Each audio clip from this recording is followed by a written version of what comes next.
sahabat inovasi, jumpa bersama saya Irni Novita dari Badan Litbang Provinsi Sumatera Selatan dalam acara One Day One Innovation. Satu hari, satu inovasi, tiada hari tanpa inovasi. Sahabat inovasi, saat ini inovasi menjadi sebuah keharusan. Dunia terus berubah, maka kita harus adaptif dan inovatif.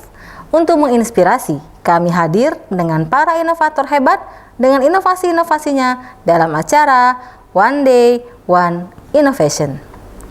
Sobat inovasi, sejatinya penelitian haruslah dipublikasikan. Dalam hal ini mungkin diseminasi namanya. Dalam hal ini penelitian juga harus disebarluaskan supaya orang dapat mengetahui apa yang telah kita teliti sehingga dapat menambah pengetahuan kepada masyarakat. Bisa juga hasil penelitian kita muat atau kita posting di dalam bentuk jurnal. Berbicara mengenai jurnal, telah hadir di studio podcast kami Ibu Novianti Islahiyah, SPD M.Ed, dengan inovasinya Pendar, Jurnal Pengajaran dan Riset dari SMAN Sumatera Selatan. Selamat datang Ibu Novi di acara kami One Day One Innovation. Ya, terima kasih Ibu. Bagaimana kabarnya hari ini? Alhamdulillah baik Bu hari baik ini. Ya. Iya. Bagaimana dengan sistem belajar mengajar di pandemi COVID ini? Masih Bu, selama ini tetap daring. Tetap daring ya? Masih daring. Belum ada untuk pembelajaran di sekolah ya? Kalau persiapannya menuju ke offline sudah, tapi sudah, ya? Masih pelaksanaannya tetap daring. Masih tetap daring. Iya. Baik Ibu, berbicara mengenai jurnal ini Bu ya. Sudah berapa lama sih jurnal ini atau apa sih yang melatar belakangi pertama kali timbul ide untuk membuat jurnal Pendar? Jurnal Pendar ini sebetulnya inisiasi dari kepala sekolah kami, Bapak Iswan Jati Kusuma, Bu. Karena memang kalau kita lihat yang namanya penelitian itu sepertinya sudah jadi ruhnya gitu di sekolah kami itu, mulai dari siswa yang meneliti. Jadi ketika siswa meneliti, otomatis sebagai guru pembimbing, dalam hal ini yaitu guru, harus juga berarti meneliti juga. Dan untuk mempublikasikannya, tadi penelitiannya berarti otomatis kita harus ada wadahnya, yaitu salah satunya mungkin buletin, koran, ataupun jurnal ilmiah tadi. Makanya Bapak Kepala menginisiasi kalau sekolah kita mungkin agak beda gitu katanya. Kalau kita mempunyai jurnal tersendiri dibandingkan sekolah-sekolah yang lain. Oleh karena itu adanya jurnal ini terinisiasi dengan hal tersebut. Sudah ada belum ya sekolah lain atau memang baru Sumatera Selatan ini, Seman Sumatera Selatan ini yang mempunyai jurnal? Iya betul Bos, sejauh ini kalau kami lihat gitu, kalau untuk skala sekolah belum ada seperti itu. Karena yang biasanya memang mengelola jurnal itu tingkat universitas, kemudian seperti badan penelitian, ya, betul. Bangda seperti itu. Jadi belum ada Bu. Belum ada. Iya. Baik. Jurnal ini kan tentunya harus mempunyai susunan keanggotaan, artinya tentunya pengelola, kemudian mungkin ada reviewer gitu ya. Bagaimana sih caranya mengumpulkan atau meng-SK-kan sehingga orang-orang yang mempunyai tugas di jurnal Pendar ini? Ya, yang pertama di sekolah kami ini ada salah satu departemen Bu, namanya P2M, yaitu pengembangan dan juga penjaminan mutu. Jadi memang di P2M ini saya sebagai salah satu anggotanya, yaitu bertugas dalam pengembangan dan penelitian guru. Ya, akhirnya saya menganalisis gitu siapa saja yang misalkan cocok dengan bagian-bagian seperti editor, terus juga layouter dan sebagainya. Namun untuk seperti reviewer atau mitra bestari, kami melakukan kontak dengan orang eksternal. Contohnya beberapa dosen kenalan seperti di Polsri, ada yang dari UNES, ada juga yang dari UNS, seperti itu Bu. Gitu ya. Iya. Nah dalam pelaksanaannya itu kan artinya banyak pihak-pihak yang terlibat, tentunya dalam hal ini guru-guru gitu ya. Betul, iya. Seberapa penting sih bagi guru-guru dengan adanya jurnal ini? Dan tentunya jurnal ini kan pasti dia ada fokusnya ini di bidang apa gitu? Fokus jurnal kita ini di bidang pengajaran Bu, pengajaran dan riset. Otomatis berarti lebih ke penelitian tindakan kelas, PTK, kemudian juga best practice, ataupun misalkan penelitian untuk guru sebagai analisis studi kasus gitu. Jadi main fokusnya itu ke pendidikan gitu ya. Iya. Tentunya banyak apa namanya praktisi pendidikan yang terlibat di sini. Sudah sejauh mana sih apa namanya si jurnal Pendar ini disosialisasikan ke seluruh guru-guru ataupun kepada praktisi pendidikan? Kalau sejauh ini baru di tingkat internal Bu ya, jadi untuk guru-guru kami seperti diwajibkan begitu untuk mengirimkan tulisan ataupun penelitiannya ke jurnal Pendar. Kemudian beberapa kepala sekolah kami melakukan kontak dengan kepala sekolah yang lain melalui MKKS, mengiklankan gitu, seperti mempromosikan adanya program Pendar di sekolah, dan beberapa kepala sekolah di luar Seman Sumsel ternyata cukup tertarik juga untuk bisa mengirimkan hasil penelitiannya di Pendar kami.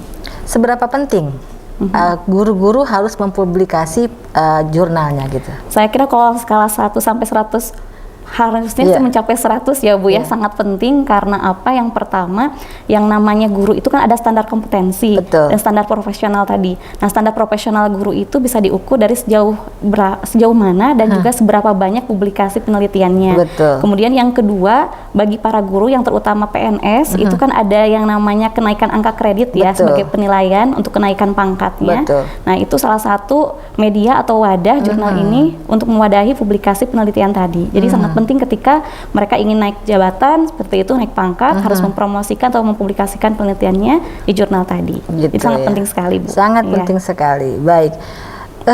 Ini dalam bentuk printing atau masih dalam sudah open journal, artinya sudah orang bisa akses melalui media elektronik. Kalau untuk tahap awal ini kami masih mengagendakannya bentuk offline ya Bu ya, bentuk printing. Karena apa? Pertama, Bapak Kepala Sekolah kami ingin semua penulis itu seperti mendapatkan oleh-oleh gitu ya, dengan tulisannya itu berupa buku yang sudah di-print, dan rencananya memang dibagikan secara gratis dulu untuk pertama seperti itu. Karena sebagai media promosi juga ke depannya. Tapi untuk langkah ke depannya kami pun merencanakan untuk OJS juga Bu ya, untuk merencanakan online juga agar banyak juga yang bisa masuk ke dalam jurnal kami seperti itu. Gitu ya.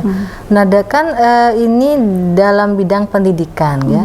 Bagaimana respon dari siswanya sendiri terhadap adanya Pendar ini? Tentunya kan siswa yang banyak menulis gitu atau meneliti tentunya ingin juga kan mempublikasikan di jurnal. Bagaimana sih reaksi siswanya Bu? Siswa sangat antusias Bu ya. Kebetulan kan sekolah kami banyak juga melakukan atau mengikuti perlombaan terutama penelitian seperti lomba peneliti belia Sumsel, kemudian ISPO, OPSI, kemudian juga seperti fiksi. Nah, ketika kami mempromosikan adanya jurnal sebagai wadah untuk menulis, siswa sangat antusias gitu.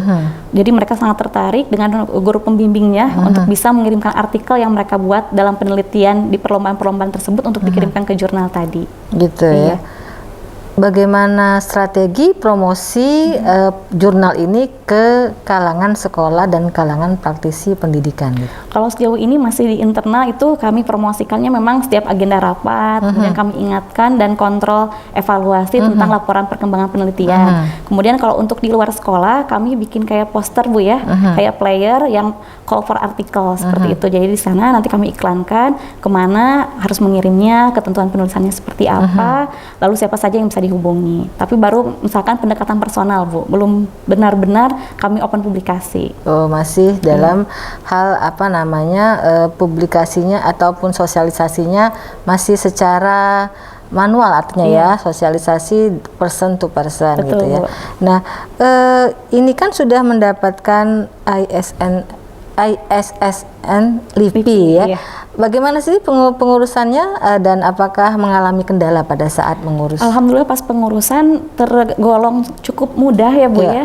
Yang pertama itu ketika kita mau meng-apply ke LIPI kita harus punya akun dulu. Jadi pertama langkahnya kita harus bikin akun dulu waktu itu.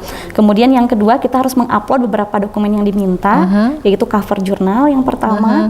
Yang keduanya itu adalah SK tim redaksi. Yang ketiga itu ada daftar isi yang memuat beberapa artikel yang sudah ada. Jadi minimal 5 artikel sudah ada. Jadi kami sudah masukkan 5 artikel yang memang sudah dibuat di internal kami, di kuliah internalnya. Kemudian yang keempat itu ketika sudah terverifikasi semua 3 persyaratan tadi akan muncul e-billingnya. Nah, kami harus melakukan pembayaran sesuai dengan kode e-billing tadi. Dan dalam 7 hari kerja maksimal itu keluar ISSN-nya. ISSN-nya sudah keluar ya. Jadi Sobat Inovasi, apabila Anda berniat menulis tentang dunia pendidikan, silahkan saja apply atau mendaftar ke jurnal Pendar. Berapa kali ya Bu terbit dalam 1 tahun? Kami rencanakannya 2 kali Bu dalam setahun. 2 kali Juni ya? dan juga Desember. Juni dan Iya. Desember. Semester artinya ya. Iya, Jadi per semester. setiap per semester dia akan terbit ya. Sejauh ini kendala apa sih yang dialami dalam pengoperasian jurnal Pendar ini? Kendala yang paling terasa berat ya Bu ya, yang pastinya itu adalah mengumpulkan tulisan-tulisan dari para penulisnya. Betul. Dan ketika sudah terkumpul dan dilakukan review pertama, pasti soal ada revisi. Iya. Nah, ketika diminta revisi, kita minta lagi kepada guru yang bersangkutan untuk merevisi tulisannya, itu cukup berat menunggunya gitu, sampai harus diingatkan, sudah selesai belum Bu revisinya, sudah sampai mana? Nah, di situ kendalanya paling Bu. Karena keinginan untuk menulis itu sendiri agak berat ya, jujur Betul, agak iya. berat, apalagi harus dengan revisi yang mungkin hampir merubah latar belakang, kemudian analisis, kemudian penyelesaian masalah. Mungkin bagi guru-guru dengan tugasnya di lain sebagai tenaga pengajar juga mempunyai tugas tambahan lain ketika harus merevisi tulisan. Tetapi harus dilaksanakan Bu ya, karena jurnalnya juga akan terbit gitu ya. Kira-kira Bu sejauh ini nih ya, apakah ada kendala yang berarti yang dihadapi, kemudian bagaimana cara mengatasinya? Ya, tadi salah satunya mungkin pengumpulan tulisan tadi. Cara yang kami lakukan lebih memotivasi guru-guru sih Bu ya. Jadi kami motivasi guru-guru dengan cara pendekatan personal tadi sampai sejauh mana revisiannya. Kemudian yang kedua mungkin kendala yang lainnya adalah kadang-kadang gitu kan, yang namanya ya pengelolaan jurnal itu kan butuh biaya yang sangat besar. Betul. Betul. Jadi kita itu harus pengoptimalan biaya juga di sekolah gitu. Apalagi untuk tahap pertama ini kan kami bentuknya printing. Jadi memang harus ada pengelolaan biaya untuk budget printing tadi, seperti itu. Begitu ya. Iya. Ada nggak sih maksudnya reward kepada penulis nih, misalkan karena ini mau terbitan perdana gitu ya, jadi mungkin reward bagi penulis yang dimuat pada terbitan pertama sehingga memotivasi teman-teman guru sekalian untuk menulis lagi gitu. Iya, jadi dari Departemen P2M itu memang merencanakan ada reward Bu, dan ada satu program lagi yaitu seperti teacher conference. Jadi guru-guru akan mempresentasikan penelitian dari jurnalnya tersebut dalam acara teacher conference tadi. Ketika tidak pandemi, insya Allah mungkin akan diselenggarakan secara luring seperti itu. Tapi kalau masih pandemi secara daring. Nah, nanti akan dipilih beberapa best presenter berdasarkan penelitian tadi dan best makalah tadi. Jadi nanti rewardnya itu berupa sertifikat dan ada sedikit apresiasi dari gitu sekolah. ya, pembinaan gitu. Iya. Baik, tentunya dengan adanya reward akan memotivasi guru-guru, tidak hanya guru ya, siswa-siswa juga tertarik untuk menulis sehingga jurnalnya akan lebih besar lagi dan lebih bagus lagi ya. Iya Bu. Terakhir ini pesan-pesannya kepada sobat inovasi, masyarakat dan juga siswa-siswa sekolah. Silakan Ibu. Ya, mungkin yang pesan-pesan ya Bu ya, kami minta doa dulu semoga jurnal Pendar ini bisa tumbuh dan berkembang dan pengelolaannya terjaga, karena memang yang paling sulit itu bukan membuat jurnal pertamanya tapi pengelolaan berkelanjutannya. Jadi kami mohon doa dari semua agar jurnal ini terus berkelanjutan. Kemudian mungkin pesan-pesan yang namanya meneliti dan menulis itu seperti sudah jadi ruh gitu ya dalam keseharian. Jadi jangan pernah berhenti meneliti dan menulis, karena itu bisa mengaplikasikan semua pengetahuan kita.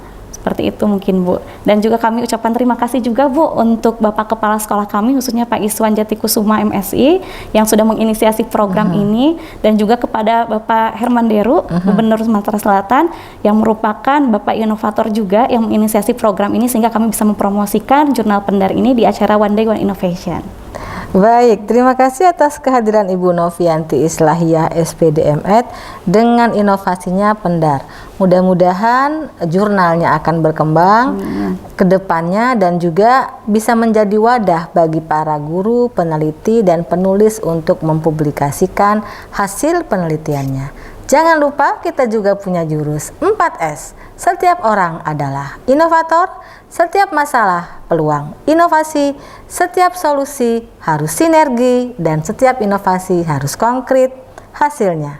Salam inovasi.